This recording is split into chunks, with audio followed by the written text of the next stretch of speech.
نحوه راه اندازی موتور برق.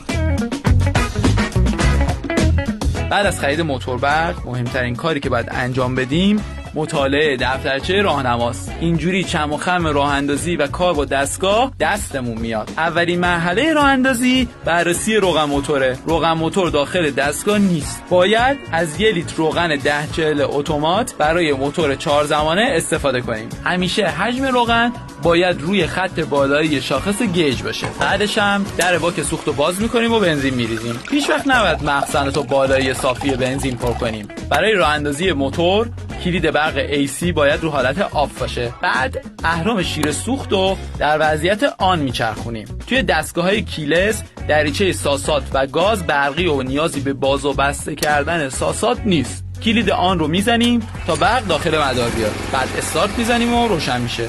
برای حالت هندلی این دستگاه هم مراحل کار همینطوریه. فقط باید هندل بزنیم تا دستگاه روشن بشه. تو دستگاه جدید مثل این ژنراتور نیازی نیست ساسات رو بذاریم رو کلوزد، چون استارت کیلسه. ساسات خودش عمل میکنه. اگر دستگاه اتومات نباشه اول ساسات رو در حالت کلوزد میذاریم، بعدش خلاصی هندل رو میگیریم و میکشیم.